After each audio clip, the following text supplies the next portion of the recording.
Hey everybody, welcome to the Karate America community live stream. It's Tuesday night, it's 8 p.m. Central. I'm Mrs. Quirk. That means I have some pretty cool people to hang out with on the live stream tonight. So first and foremost, I want to welcome our very special guest, Mr. Roland Osborne. Sir, thank you so much for being with us tonight on the live stream. Oh, it's an honor. I'm really excited for this. Yeah, we are too. We're going to get into it. A great conversation, hopefully, with you tonight. Learn about your seminar, all the things you've done all over the world for the martial arts, for people and families and kids all across our country and around the world. So we're really, really excited to have you. Awesome. And of course, our own beloved Mr. Quirk is here with us as well. Mr. Quirk, thank you for taking time to be with us tonight. I know here you're going to head into some classes soon in the next few weeks. So we wanted to take this opportunity to have you on with Mr. Osborne and have a great martial arts conversation tonight. So thank you, sir, for being with us.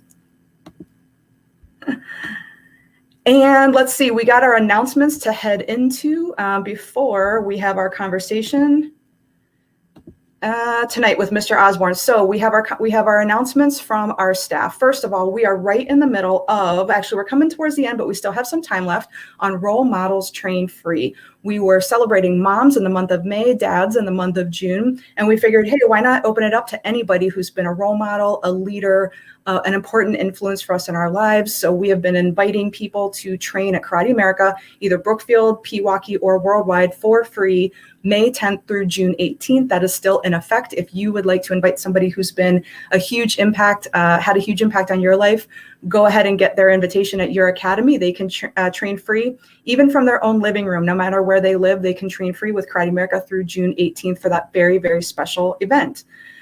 We have an announcement. Some of you might not be too happy about this one, but we are taking a break for our every 6 months. We give our team a break to refresh and recharge batteries and renew. So we do it around December, and we do it in July. July 5th through July 9th, our academies will be closed so that our teams can spend some time with their families at home and have a nice break over the July 4th holidays. So that means no classes, no operations for Brookfield, Pewaukee, or worldwide, no virtual classes, as well as brick and mortar classes, July 5th through the 9th. But here's something pretty fun. Sign up to walk with the Brookfield team in the Brookfield 4th of July parade. The Brookfield 4th of July parade is on and going strong. I hear from Mr. Hansen that there is a lot of interest in marching with the parade this year. So if you haven't done that already, make sure that you get in touch with the Brookfield team and make sure that you and your kiddo are all registered to march in the July 4th parade. We also, here's something pretty cool going on next month. We got our our July picnic for our entire Karate America community. The team has been planning some really fun games, activities, events. You do not want to miss this. We don't have our sign up and registration sheets out yet, but we will. For now, just save the date. And even if you're a worldwide family and you can stream the picnic virtual with us this year. Mr. Pieper, Mrs. Bray, and Ms. Hansen actually have some awesome games and activities specifically designed to make sure that anybody joining our picnic virtual this year can join in the fun from home. So you don't want to miss that. If Mr. Pieper's involved with a game, you do not want to miss that on July 17th. So make sure you save the date. Our t-shirt days are in effect right now. It is a hot one here in Wisconsin. I don't know about where you're watching from, but for us, we have the hot weather going. T-shirt days are in effect. So all of our students, whether they're worldwide, Brookfield, or Pewaukee, can wear a Karate America t-shirt, uniform belts, and uniform pants. And that does it for our announcement. So let's get right into it. Mr. Osborne, for anybody who doesn't know who you are, please introduce yourself. I know that just in a nutshell, I know that you are a renowned martial artist. You've traveled the whole world. You've trained thousands upon thousands of students. You're a motivational speaker. You're an author. You've been on TV. I don't know what you haven't done, but please just give us a little introduction to who you are. Well, I appreciate that. And I just have to say what you're doing with the role models training for free is such a cool concept and such a cool idea. So that sounds really fun. And also the picnics, our 4th of July picnics and the parades, all those fun things are just such cool things that you're doing with the community, which is awesome. So you did a great job announcing all those things. It's a lot of cool stuff. And it's something that's really neat. Sometimes we forget about it. Those small little things that you can do all the time to be a part of a really cool community is awesome. Absolutely.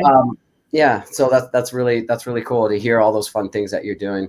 I grew up in the martial arts like everybody else, and started out as a white belt, and I've had the opportunity. I've trained over 100,000 people around the world, which is a cool accomplishment. And I've done seminars at over close to 600 schools now, somewhere in there. Just trying to gauge that. I did do a really cool TV show on Discovery Channel, which played in 200 million house homes, which was fun. And, all of that, putting that aside, what I wanted to do is take all that knowledge and all that information and the things that I've learned and be able to work with other students, motivate other people. Living is giving. And so it's about, I get the biggest reward from not just winning, trophies and things like that, but getting out on the floor and teaching people and seeing what I call magic moments, where a student gets that move and they feel so excited, or they do something they've never done before. That move clicks, or they finish the form, they self-defense move, you see it in so many different ways. So to me, that's where I get most the excitement from. And again, like you said, I've had the opportunity to do a lot of really neat things and accomplishments, but traveling out to your school and working with the students, is a huge win for me. It's just as big as those big things as well.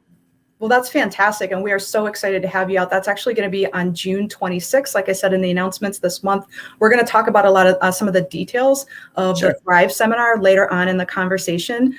For right now, just anybody who is just joining us, make sure that you leave us a comment. Leave a comment for Mr. Osborne, for any of us here on the live stream tonight.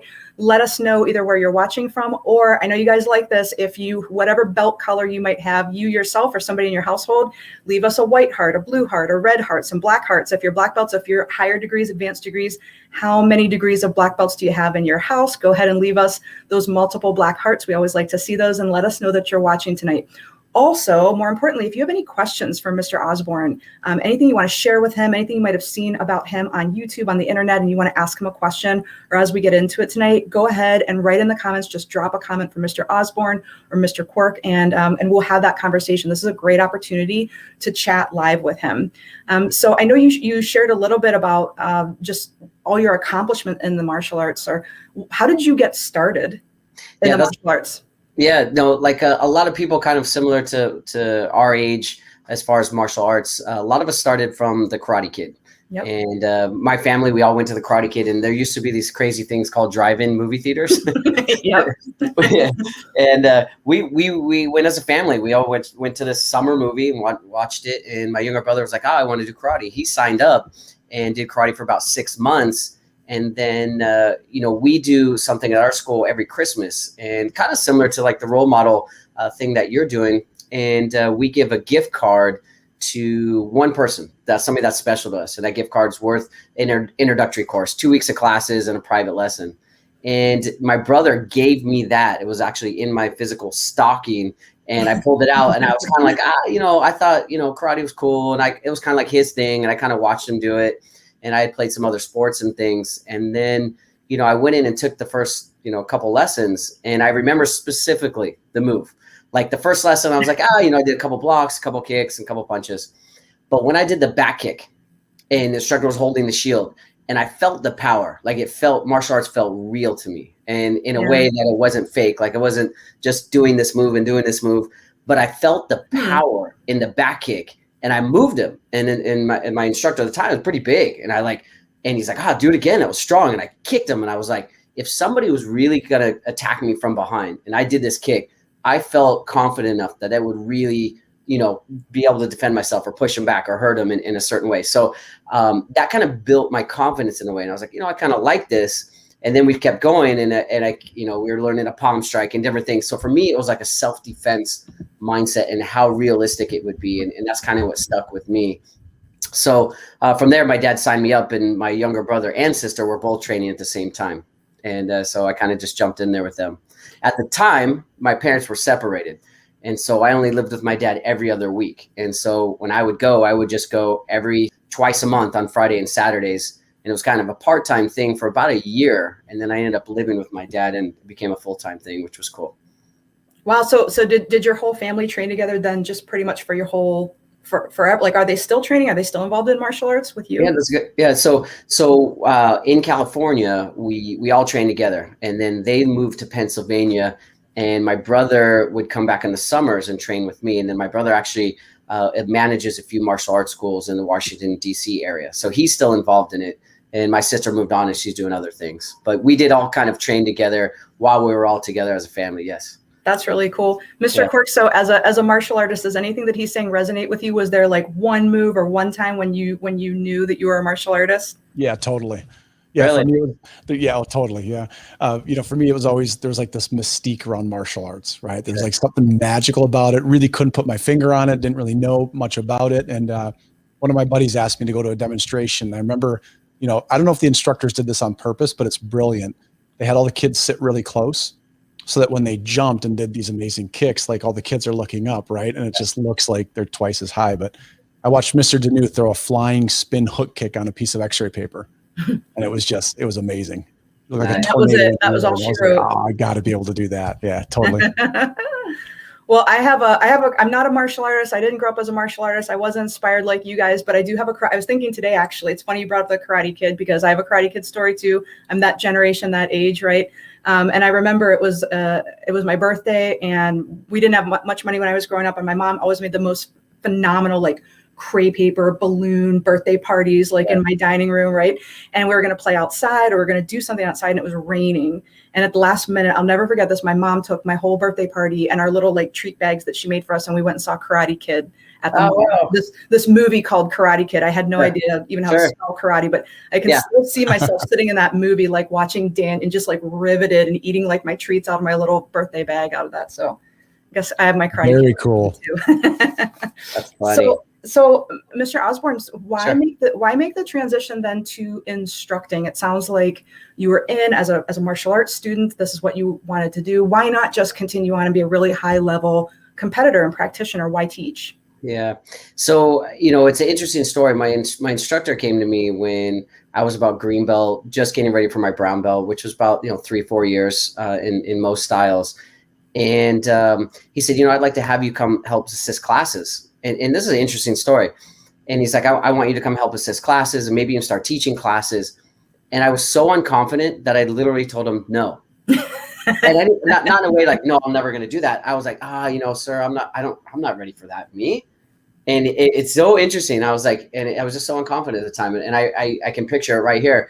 And literally he's like, yeah, and I was like, I don't think I'm not ready for that.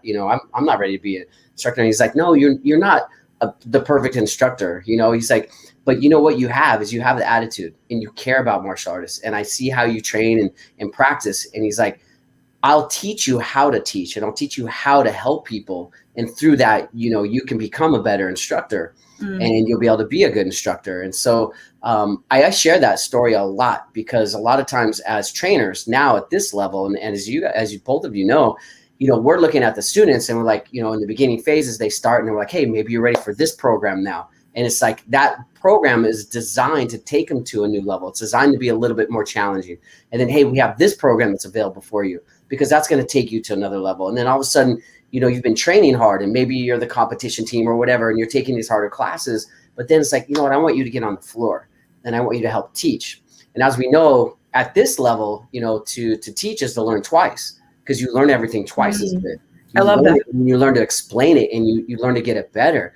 So for me, which that wasn't explained to me in that way, but I've learned over time, is that people would ask me sometimes, how do you get so good at martial arts? I'm like, how many times I've done this form over and over at a 3 or 4 year old level of teaching this move at this level and breaking it up and doing it again and again.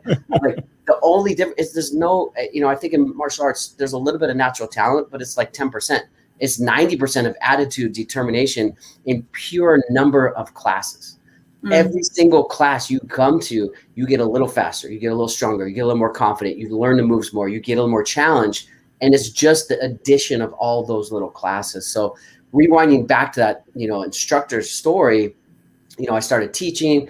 I started with private lessons and I started helping with classes. And then it was like, you do the warm up, and then after you do the warm up, and then you teach a self-defense move, and like going through that process of just getting to learn, until my instructor one day was like, hey, I'm not able to teach classes today. You're going to teach all the classes. And I was like, all right, here we go. We don't do it like that now, but it was sink or swim, basically. I got thrown out there, but sometimes that's how you learn, fast. And you learn some of those details that you don't think about, because you've got to do the whole class and you've got to do all those things. So, it's a funny story, but for me, it's I remember that moment. I was like, I'm not ready to teach. And he's like, no, this is the process. You don't know yet. And I think that's something important to point out with like a high level program like you have at Karate America. It's like, you telling the students like, yes, go to this program, then move to this program, and then move to this program. And then when you get to that instructor training level, it's awesome. There's no other place I'd rather be. And I mentioned it earlier as well.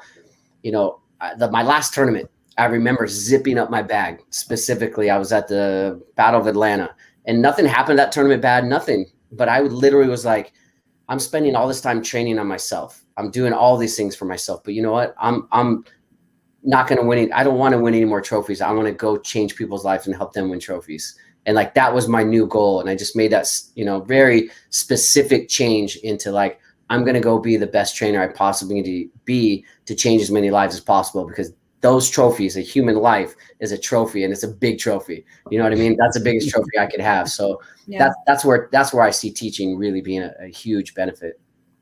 Yeah, I see. Thank you for that. That's really inspiring. Mr. Quirk, I know we actually had an episode, I think it was about 2 episodes ago. And pretty much the theme was, if you think that you know what it takes to be a martial arts instructor, you might be surprised, right? Of what the actual profile is. And I'd love to hear you talk about this again, Mr. Quirk. But, I think a lot of people, a lot of adults, kids, teens, whatever, limit themselves because they might see a talented martial artist out on the floor, or they might have their instructor up on such a pedestal, right? And there are goods and bads to that. So the good is all the respect and the role model, but some of the negatives, I don't think they realize that they might be the exact profile that we are looking for to change more and more lives, because that instructor sure is phenomenal and speaks to certain people, but who might we be missing out on because we don't have another unique voice out there on the floor. Right, Mr. Quirk? Totally. Yeah, 100%. Yeah, I love what you said there, Mr. Osborne. All of that was I've been doing martial arts for 30 years and I'm still inspired by what you're saying. So that's awesome. I agree with you. I think that, a lot of people look at black belts as kind of masters of martial arts. And for me, there's a whole nother level when we become instructors, right? Because as martial artists ourselves, we learn a technique pretty much one way. And then if we practice it over and over and over again, we can get really super good at it. But an instructor has to be able to explain that same technique 100 different ways, right? So like the depth of our knowledge is it's so much better. We just become better martial artists because of it. I agree with you. And as far as the attributes, teaching martial arts is not difficult, right? A punch is really easy, right? The care for someone that we have for people, that we can't really teach, right? The love, the desire to want to see someone grow and live a better life, we can't really teach that. Kicking and punching is easy. So what we talked about in that last episode, if you love people, if you want to see people improve, if you want to, change the world by giving people confidence, I think martial arts is the best way to do it. I mean, as instructors, not only do we get to wear pajamas all day, which is really cool, right? But we get to change lives, we get to kick, we get to punch. For me, it's the perfect combination. Yeah, absolutely. Talking about role models and leaders, who are your role models, Mr. Osborne? People that you look up to, people that are mentors to you? Yeah, that's a interesting question. So obviously my instructors that I've trained with and I constantly train, I'm always, there's times when I'll just, I grab my bag, has all my equipment in it. I take it everywhere I go, and I'll walk into a Muay Thai school and I'll be like, what time is sparring class tonight? Just going for it, just to have some fun. Just show up. No, it's not show off. No. It's more like take a beating. When I traveled and I know you've heard the story when I got choked out and got in an arm bar from Haleo Gracie, who was a 92-year-old man, right? And like I'm 30 years old in the prime competition shape of my life, and he beats me up, and so I've had an interesting journey of a lot of different role models. I think one of the things that I do now that is interesting is I try to follow people on social media who are very inspiring. I follow a lot of artists. I follow a lot of creative people who write. And I follow, just great martial arts people in our industry. And, I think those type of things really help me. I also listen to 1 to 2 audiobooks every morning. Okay. And it's just part of my routine that I have. And I take notes on those audiobooks. And so those are constantly inspiring. It's not one person in general. It's more of like the network of things that I do. That makes sense. So like I'll go to outside events that are industry specific and some that aren't. And I'll just listen to speakers and take notes and do things. I spend a lot of time writing, something that I do. And I think a lot of friends will tell me like, hey, it's really nice that you take a half an hour out every morning and draw and write quotes and write your own things. So, my morning routine is basically, I drink some tea, I eat something healthy, and I'll listen to an audiobook while I'm walking, and I'll just take a nice walk in the morning. And I literally pull out, I've listened to 350 audiobooks and I've taken notes.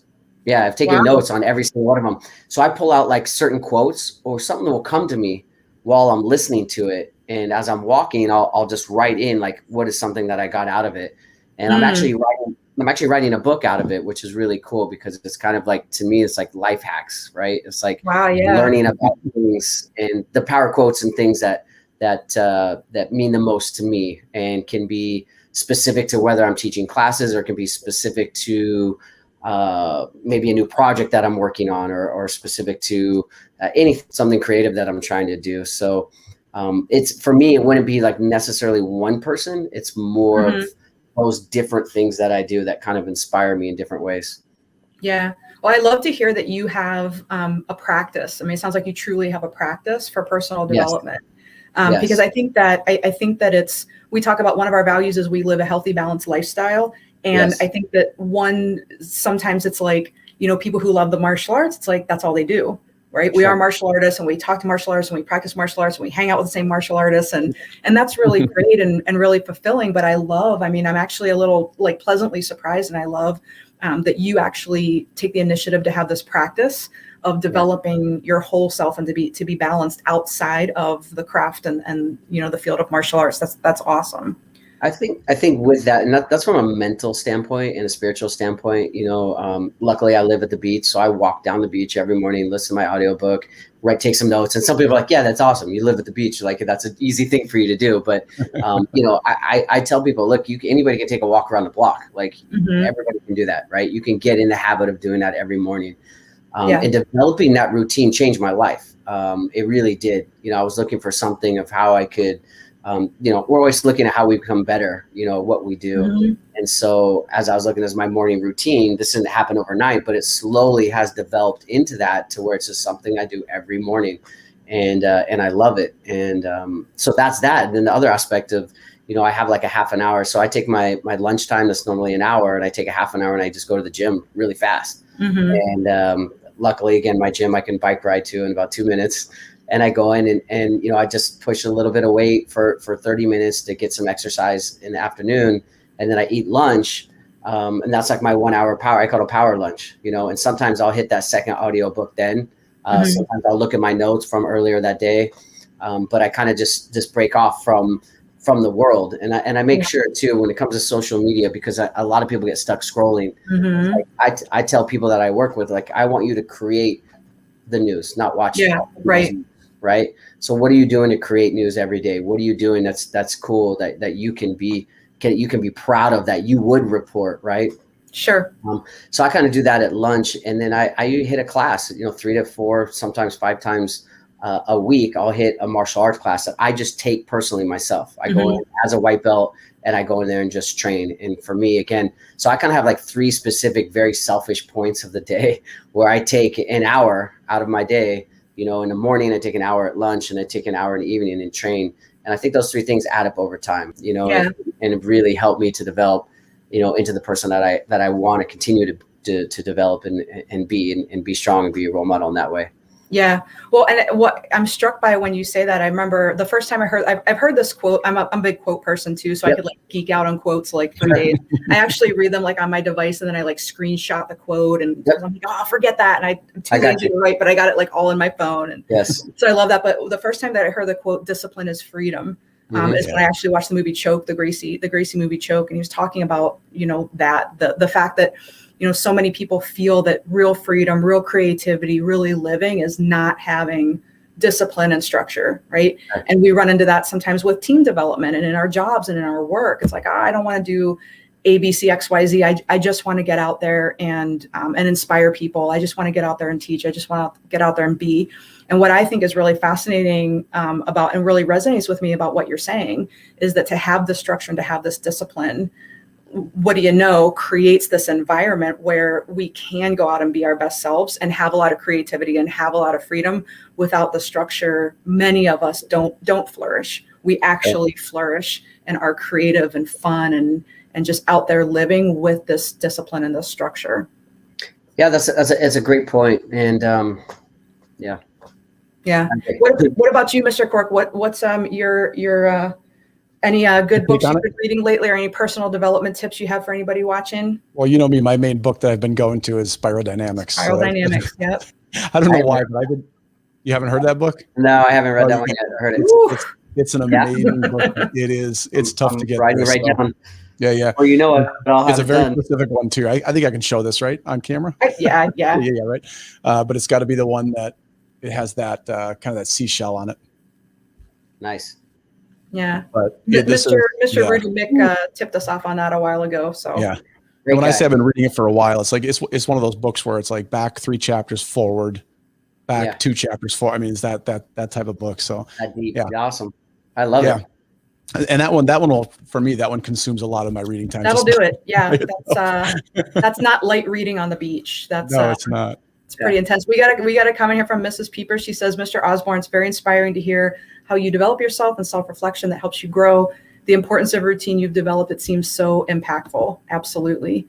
And I know a little while ago, I asked everybody to let us know where you're watching from. And we have here our viewer from Manassas, Virginia. And I think, Mr. Osborne, you were just out in the DC area, weren't you? Literally this morning. It was awesome. And I was excited that I was able to make this interview because I thought it might be on the freeway today. And it was awesome. I left DC, and then it was this, I've never seen rain. Like, I live in California. It rains every once in a while, but these like raindrops were massive. Like they're hitting the windshield. They're like this big. I was like, what is going on here? It was pretty wild. Never thought rain could be intimidating, huh? But yeah, it was wild. It was wild. So yeah, that's cool. And and when it comes to, developing a routine, I have a saying, that I might have heard it a long time ago, but it's like, you want to go back from the future, right? So when we're planning, it's not back to the future, it's back from the future. And when I looked at one point, kind of reading some of Harvard studies and what they did on people when they were in their later years or just before they were passing, and what they reflected on if they could change their life and what those things would be. And it was really interesting to read that. And so when I thought about what is retirement to me, right, and what is that, and so when I wrote that down, it's training twice a day, it's reading, it's drawing, and it's creating martial arts curriculum and seminar curriculum I could go out and inspire, reach, teach, and inspire as many people as possible, right? So I had those 6 points like written down. And as I've seen those over the years, it's interesting. It wasn't just one day that I had an hour in the morning, and one day I had an hour in the afternoon, and one day that I did this. It's like over a period of time, seeing what that was, what that would be for me. I just started forming that. All of a sudden it was like, boom, I can find a half an hour here. Oh, I can find a half an hour here. Oh, I can find a class that I can go to every day that I really enjoy, a martial arts class. And so you're talking 5, 7, 8 years it took me to get to this schedule. So don't think it was just like, hey, I decided to just quit everything and do this exact schedule. It's like, it takes time, but when you know what you love to do, you really can, you really can enjoy it. And I love what you're saying. You've basically taken what it means to be a black belt and trained a black belt and applied it to the whole rest of your life, right? Absolutely. I mean, it's those small daily how do we be in this moment? And if we do that enough over 3, 4, 5 years, we just become black belts, right? Every day we're not saying, I'm going to train like a black belt today. It's just what can I do today? I love it. Yeah. Well, and I think for both of you, and you brought up a great point earlier in the episode, Mr. Osborne, about people think that, you're magical at certain moves. And you're like, how many times do you think I've done this? I've done this one thing like 3,000 times.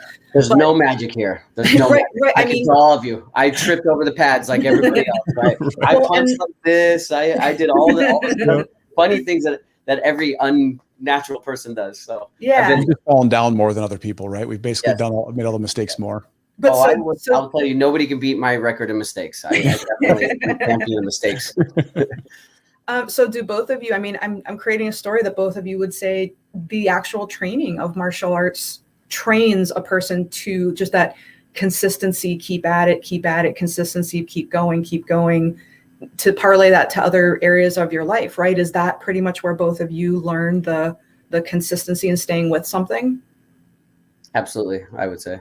When I tell the students, it's like I said earlier, it's like every class changes your life. It does. It makes it, every positive action creates a positive result. So every single class is positive. You're getting faster, you're getting stronger, you're getting more confident, you're building more friendships, you're inspiring more people. You're getting all those things. And it's a numbers game.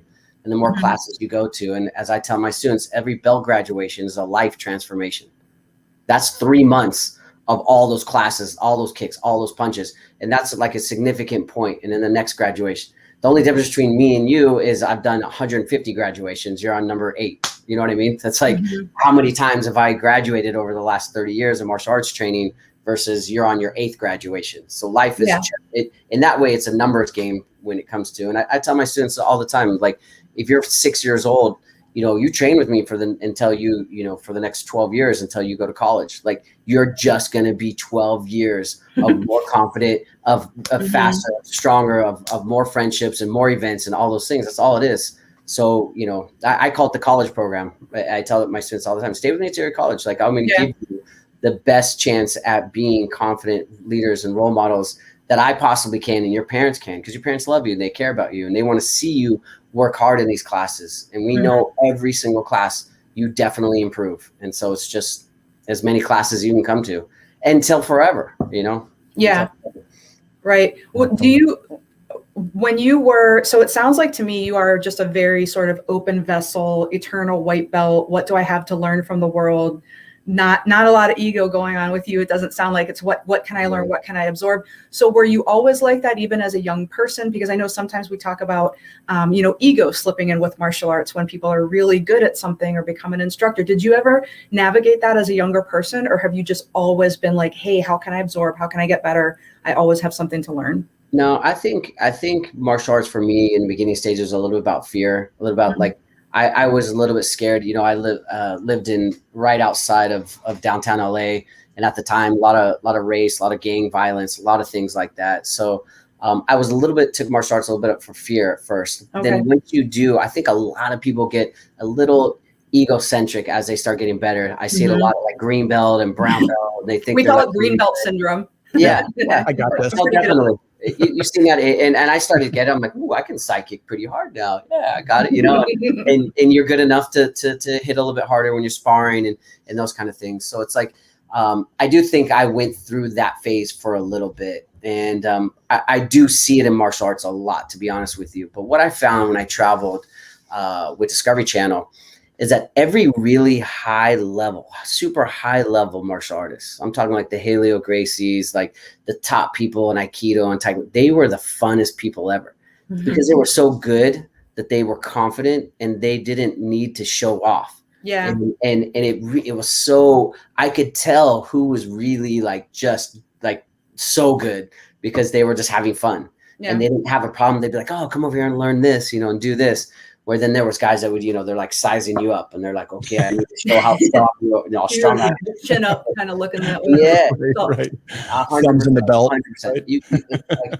And it was something that I really learned at a high level. And then, I just kind of, we all go through different phases in our martial arts. And now in this phase, in probably the last 10 years of my life, is like, it doesn't matter to me what belt I am. I just want to be good and I want to train. I want to, change as many people's lives as I can. And that's not saying that I'm not goal oriented, but I'm goal oriented, like, in the fact of just continue to hit numbers. Like for me, how many millions of people's lives can I change? It matters to me more than like, I don't know whose belt is bigger, or how many stripes I have on my belt. Like that's just where I am in this phase of my life right now. So I would say, to answer your question, no, I wasn't always that way. I was just a normal kid, scared, taking martial arts. I did get a little bit ego driven, competing and winning and those kind of things, and thought I was tough. But I feel like martial arts humbles you because there's always somebody else out there who's better than you. There's always somebody, you think you're good and you get the wind knocked out of you. And, you learn and I'd rather learn it in a different way. I don't want to go and be humble and get hurt. I'd rather, be humble and have fun. I think that's a better way. What about you, Mr. Cork? Did you ever navigate an ego phase when you were a younger martial artist? Yeah, I mean, I didn't get into it necessarily for fear. For me, it was more of an identity thing. It was like, I got really good grades in school, wasn't real popular, didn't have a ton of friends and things like that. So when martial arts came around, it was like I was good at it. And I kind of looked around, I'm like, wow, it's finally something that makes me feel good, something that I can excel at. I think the ego part for me, probably I woke up more to, because I competed nationally, sparring and things like that, and did really well. Yeah, well, that's all great until you meet a real fighter, right? So it's like that ego of, I'm beating everybody, I'm winning all the tournaments, and then you watch someone that really actually fights in the ring or fights. So for me, it was just awakening up to that. It's like, really good at my style, really good at what we do, but in the grander scheme of things, hey, there's still a lot to learn. Well, I would think that going around to competitions like both of you have, I mean, how else would somebody, one of the disadvantages, I guess, of having like a home academy, a home dojo to train at, where I love the community and the connection, But if you both have the opportunity to go all over the country, all over the world, and see what else is out there, right, and put yourselves in context, and I think that's really powerful.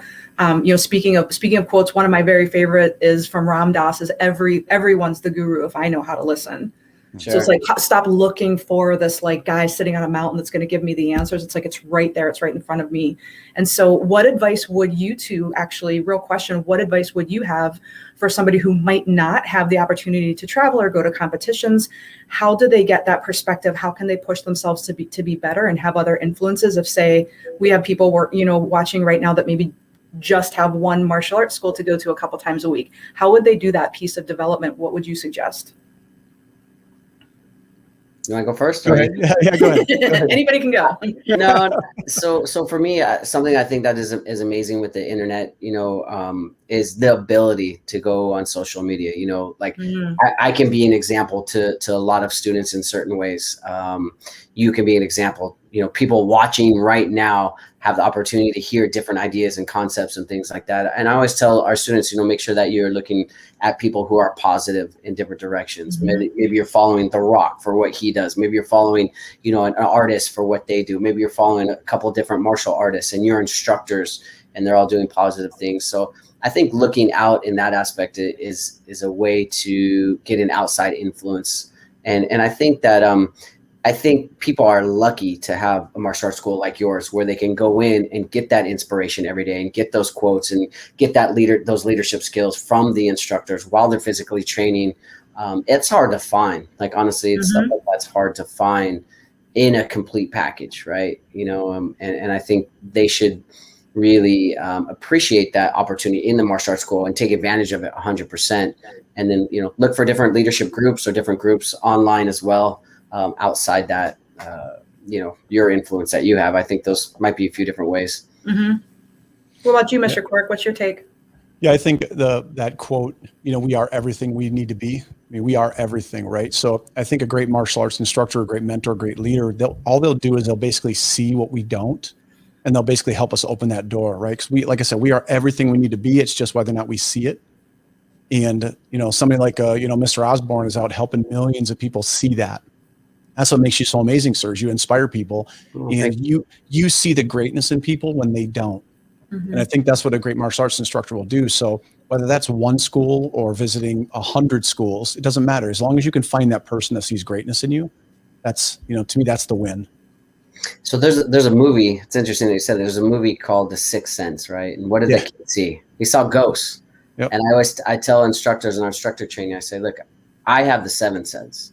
I go, I see champions. I walk around the floor. I look at every single student. I look at them and I see their heart through their eyes. And I say, like, there's a champion in there. I got to help pull it out. And I see that.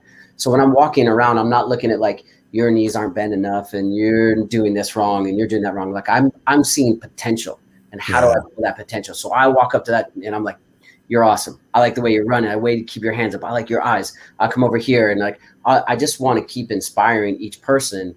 And then, yes, can I obviously, give them some input or help them a little bit, or maybe give them more power, more speed, and I'll do that. But for me, like, all I see is future leaders. And I always say, like, you don't have a choice. You're going to be a leader at this school if you stay here long enough, right? Right. So for me, like, that's having that, like what you said is we see instructors see what you don't see in yourself, or even like my instructor saw in me when he said, hey, like, I want you to be a teacher. And I'm like, I'm not ready for that. What do you mean? And it's like, now, as a martial artist, I've taught a lot of people, which is awesome. Yeah. And that sense that when you see greatness in someone, there are people that do that for the wrong reason, right? Because they just want an instructor, or they want something out of it. But when it's really, truly like genuine, authentic, genuine, people can tell that. Yeah.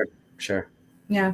For each of you, this question interests me. What you've been in the martial arts for? Very interested. I like it. You're very interested. Oh yeah, you should. I drive Mr. Quirk crazy. I'm like, question. Yeah. There's another question.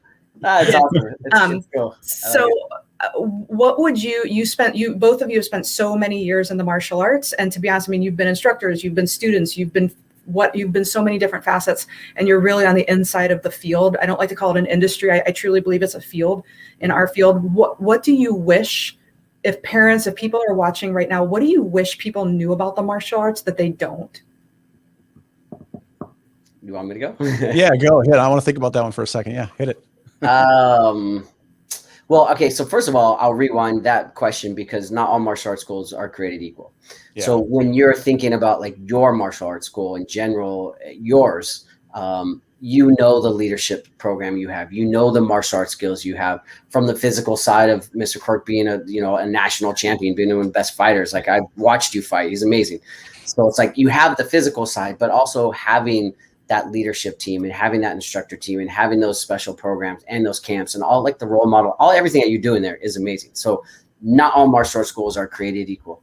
So when I would say like what I would want parents to know about your martial arts school and one of the top martial arts schools in the world is that, from what I said earlier, every class is going to improve your life. And all the confidence that you get, the friendships that you get, of course, the physical ability, the confidence from learning self-defense, all of that combined, the synergy of all those things is such a powerful thing for today's youth. And when I was in Brazil, there's a story that I have. There was a young kid. I was there in the favela, and at the time, the favelas were the most dangerous places in the world, right? And we snuck in, and we go in this little spot, and this instructor was donating his time to these kids.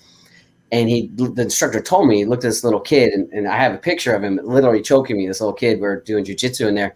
And he said, if this kid wasn't in this class, he'd be in prison. Now, I said, prison? And I was thinking the translation. He goes, no, his brother, this kid's 12, 13. His brother's 15. He's already in prison.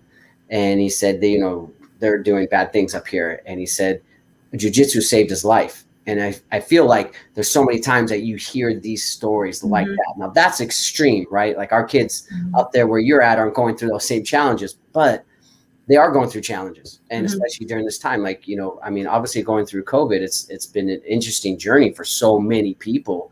And I've seen it even on the seminar tour that I've been on, working with kids who some of them was their first time ever coming back to class again. They hadn't come to class. My seminar was the first time they had come back. Multiple families came and told me that. Multiple kids told me that. And even some kids were afraid. Their social interactions, one girl was crying and she's like, this is too much for me. I haven't even been around people. And she had to sit down. And I thought, man, look at what we're going through at this time. So to answer that question, it's a long story to reel it back in. But it's what you do at your facility with the character development and inspiration and with the physical, with the teamwork, with the friendships, with the special events, that is a powerful synergy that you really cannot get anywhere else. And I think the more classes just stack each other, stacking the confidence, you're stacking all those qualities in that student. And it's just a matter of time, over and over in time, they just get better and better. Yeah. What do you have to say to that, Mr. Quirk? I mean, what do you wish people knew? I love that. I think for me, there's two things I wish people, I hope maybe people do know or wish they knew. And that's just the, sheer amount of care I think that the instructors and the staff have. For them, it's not just a business. It's not just a job. I mean, these guys are living and breathing and thinking about martial arts. I mean, they're teaching that 30-minute class, but they're spending the other 20 hours of their free time, whatever that may be, or 18 hours, thinking about martial arts, thinking about how to be better leaders, thinking about how to better influence, kids. And that type of care, that amount of care and that amount of focus all comes out in that 30-minute class. The other thing I hope parents know too, is that it's just as much about the parent as it is about the kid. Right. So we can come in and we can influence that kid for 30 minutes twice a week. We get them for an hour. I want the parents to understand that the tools that we're teaching and the way we're interacting with the kids can parlay to home. And if they can use those skills at home, it's going to benefit the kids even more. So it's not just an activity that they go to. I really like that. In one of our parent orientations, I call it the triangle of success. And it's so for anybody that wants to be ultimately super successful in anything, to get a private coach, right? And so you're their private coach. We're the child's private coach. We're teaching them confidence and we're showing them how to do it. The second person is the child. They have to learn. If they don't know what confidence means or what respect means or what discipline means or what focus means, if they don't know that, it's hard for them to have it, right? So we teach them that, we inspire them to do that, and then it's the parent. Like, we need the parent to also be on our team as well. And so we work in that triangle of success. We show them how to do it, we inspire them how to do it, we back it up, we reward them from doing all those things. And like you said, it's hard when we have them for an hour or maybe hour and a half a week, and it's like they go home to something different. And sometimes the parents will come in. This happened to me. I thousands of students. The parents will come in and like, well, Johnny's not disciplined at home, but he's disciplined here. We've had that a million times. And of course, that takes time to work together. But I love that you bring that point up, because that does make a big difference. And like I said, I just labeled it the triangle of success, and we kind of labeled out. I have like it up on a chart, and I'm like, we do this, the child learns this, you do this at home, and we just keep backing each other up and work together to help make that child, as successful as possible, or give them the tools to take advantage of. I love that. That's a huge influence, by the way. We actually use that triangle of success that you created. Yeah, I always think of whenever we have our black belt graduations and I see the black belts up there, and I think, like, in my mind of all these, there's these invisible people standing behind every single black belt up there. That army, family, right? Yeah, that family, that community, the challenges that they've faced together, what they've gone through and learned, and just that is an earned reward for sometimes an entire family up there on the stage getting that black belt. It's really cool.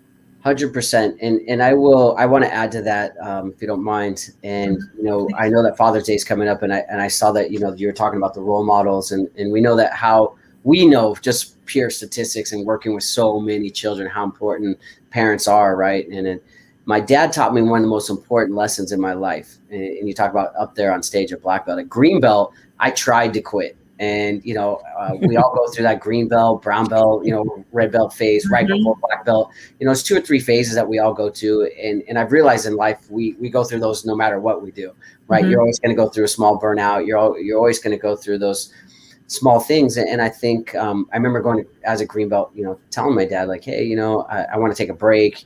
And, my dad was quite strict, which I was glad about. He said, you know what? No, I'm not going to let you take a break. And I was like, really? And I didn't say that to him, but I'm thinking, I thought I was going to get out of this, take a break. I'm sure, go ahead and take a break. He was like, nope. And he was like, I'm taking you to class. And I was like, but Daddy, I want to take a break. And he's like, no, you're not taking a break. He's like, look, you have a goal, and you have a goal. He's like, you're going to make it. He's like, that's what we do in our family. We make goals. He's like, we don't set goals and not make them. And he said, I understand that, you're a little bit tired, a little bit burned out, a little bit lazy, all those things combined together. We all go through it. He said, some days I don't feel like going to work, but I still do. And he's like, some days, your mom doesn't feel like doing this, but she still does it. And it's like, the earlier on you learn this, the better you can be. You're going to accomplish anything. And so I went I remember for 2 weeks, I'm like, I'm not even going to try. And in class, like spike martial arts. I did not try. Your instructor's walking over to you, you're like, up, pop, pop, pop. You're like, punch it out. And then walk around. I was like, I got to try, And literally it was I remember the first one was 2 weeks, and then I was back, and I remember thinking to myself, how lucky I am that my parents are paying for martial arts class for me, and it switched. But he easily could have said, no, that's fine. Yeah, go ahead, take a break. We'll bring you back, which we know never happens, statistically never happens. So, and I remember, same thing, right about brown belt, right before black belt in our style. I went through the same phase again. And I was like, I'm training so hard. I'm tired. I'm burned out, and he's like, nope. And, I obviously, how what I've accomplished from martial arts, right? If he would have let me quit, but black belt.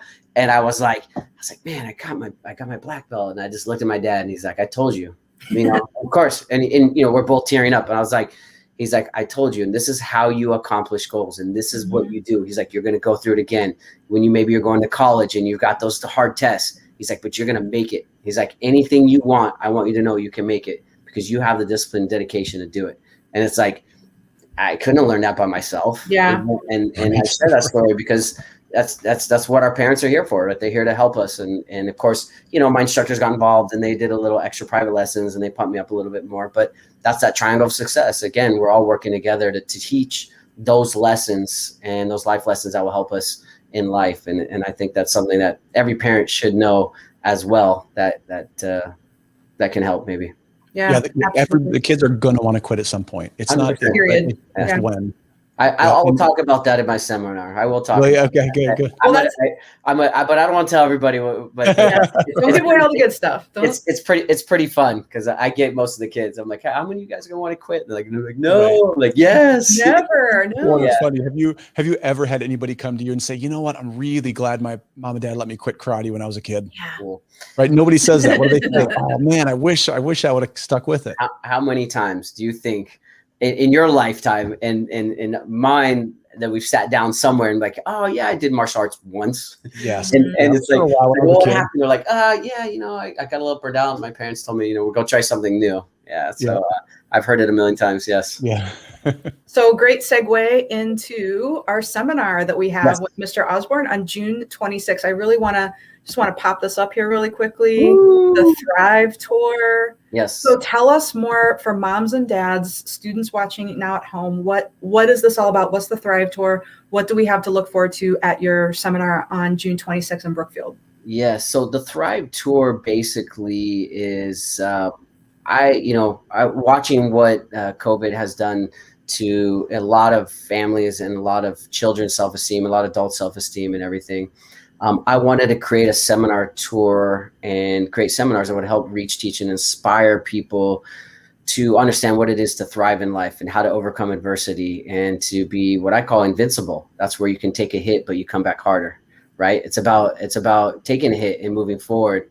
And Thrive is a really cool acronym that you'll learn about when we get there. And I got a really cool booklet for everybody and some cool stickers and some fun stuff. But it's a powerful experience. We'll do some fun training, kicks and punches and combinations and self-defense and stuff. But I'm going to teach them something special about what each letter of the Thrive represents and how we can apply that to life and be great and have a good time doing it. And it's, I've done, I think, I started in Phoenix. We left California in Phoenix, which is awesome. And we started teaching the seminars and the impact has been awesome. And it's really cool. And I asked people what their favorite thing of the seminar was. And 90% plus, I'll say inspiration, to be excited and motivated to be great again, to go out and be what I can be and even more. So it's been an awesome experience so far. And I can't wait to work with all the students there and train with everybody and have fun and kick and punch, do some cool stuff and really have a good time. That's awesome. And Mr. Quirk, we have that on our app, correct? If families want to register, that it's now live on our app. We do. Yes. And you're doing two main different seminars, right? Do you want to talk really quickly about those? And then we'll talk about the app and how to sign up for it. Sure. So the first seminar will be for beginners, generally around 7 and up. And then the second one will be for intermediate and advanced belts. Same thing. And like I said, those will be really dynamic, fun experiences. We'll do a fun class. At the end, I've got all kinds of fun, cool stuff to hand out to everybody and to go back and have some after challenges for you as well, which is always after cool. Challenges. I like that. Yep, and I got bags full of free stuff to give away. You got swag. Yeah, I got swag. I got cool swag. So from a detail standpoint, 9 o'clock to 10 o'clock is going to be the beginners, right? So for us, that's going to be for families out there. That'll be young achievers and up. We don't have spots for little ninjas at this point, but it'll be our young achievers and up. It'll be all basic, and all the way through adults. By the way, really cool thing about the 9 o'clock seminar, is you don't have to have any experience. So if you've ever thought about martial arts, right? Your kids want to do martial arts. This would be a great seminar, right, sir? This would be a good seminar for them to try too. Absolutely. Yeah. I had a bunch of beginners in the last class that I did actually, which was really cool, and adults. Cool. So I had some dads and some kids. Oh yeah. It was open to any of the students who had a friend they wanted to bring with them at that specific, because they had the room for it. And it was fun. So anybody can do it. Yes. Cool. And then the 10 o'clock is going to be our intermediates and above. So for us, that's going to be purple belt all the way through black belt. Again, kids and adults will be kind of in the same seminar for that one. The seminar for us is going to be $35 per person. It is limited to a specific number of people, but we do have a special discount tonight for anybody that's watching the live stream. If you use the word Thrive when you sign up, you'll get $5 off your sign up. Ooh, nice. But it's like really, because of safety and space and stuff like that, it's really limited to the number of people we're gonna accept. So okay, so once they're full, they're full. Okay, so people are registering on the KA app. Then you're saying Yep. put in the THRIVE Thrive, and they get $5 off. Correct. That's awesome. And once it's gone, the spaces are gone. They're gone. They're gone. Yep. Right? Okay. Forever. Okay. So young achievers the whole way through, adults then, it sounds like pretty much any ability level, correct? Yes. Awesome. I'm assuming this will be a uniform seminar, right? Yep. They can wear their regular uniform. We'll be training out on the floor, having a good time. If they don't have a uniform yet, then I don't know what you guys normally do. Something comfortable to work out in. Something comfortable to work out in. Yes. We will have a virtual option, so we'll have our camera there for our worldwide community too. There'll be we'll get you guys the worldwide. We'll get you how you can sign up. There'll be a space on the app for you too. Yeah, so worldwide families, if you are watching, this isn't just for our Brookfield and Pewaukee brick and mortar students. This is for you as well. Stay tuned. This week we'll be making announcements in class about how you can register for the streaming option for Mr. Osborne's seminar. Awesome. So we are coming here to the very end of our hour. That hour sure did go quickly. I don't know about you guys, but I had fun learning from two of the best martial artists around, hearing all your stories. Thank you. If people want to hear more, learn more about you, Mr. Osborne, I'm assuming they can go to RolandOsborne.com. Is that correct? Yep. There's two places. You can go to RolandOsborne.com, or you can go to wearehyper.com too as well, which is our youth martial arts company that we created. Great. Awesome. Well, any closing words from either one of you for anybody watching our live stream? You know, our theme tonight obviously was to introduce people to you, Mr. Osborne, all the impact that you've had and that you are going to have. Any closing words for anybody listening? I just want to thank both of you for having me on your show. I think what you're doing is awesome. I think you're not only your martial arts schools and what you're doing to reach out and teach the community, inspire the community to be a better place. That's special. And I think sometimes we forget about it because we do it all the time. We do it every day. And it's the little bubble that we're in, right? We call that the fishbowl effect. It's like our little aquarium that we live in. But, you know, sometimes we forget to really think about the impact you're making, how special it is. So I appreciate you very much for having me on the show, which is awesome, for having your martial arts school, for allowing me to come out to your school and work with all of your students and your leadership members. And then the following day, your instructors, which is going to be amazing as well. So that's going to be exciting. And all of you that are listening out there, you know, I wish you the best of success as you're training, as you're, you know, in your journey in not only martial arts, but in life, you know, continue to do your best. And as I said earlier, every positive action you do creates a positive result. Sometimes you don't see it, but after time it adds up, and it adds up to a lot. So just keep working hard and enjoy the experience on the way. Inspiring words. I love it. What about you, Mr. Quirk? Any closing remarks for any of our families, or that was pretty much a mic drop? That was pretty much a mic drop. You guys will be missing out if you don't learn from this man, because he is amazing. So yeah, I was going to say for any of our families, even if you're a worldwide family watching from out of state, outside of the southeastern Wisconsin area, take advantage of this really, really unique opportunity. Sign up for the seminar just so that you can have an opportunity to train and be live with Mr. Osborne on the 26th. If you have any questions about the seminar, anything else that we talked about tonight on the live stream, as always, see your team at one of the academies. Send us an email. We love to answer questions. Thank you so much for your time tonight and watching. Our live streams are successful because of you. If you want us to cover something, let us know. Let us know in the comments. Anything that you have, we will look into it, and we will have a future episode regarding martial arts, leadership development, personal development, anything like that. So thanks a lot, guys. We'll see you next Tuesday night. Until then, have a great night. Awesome. Thank you, everyone.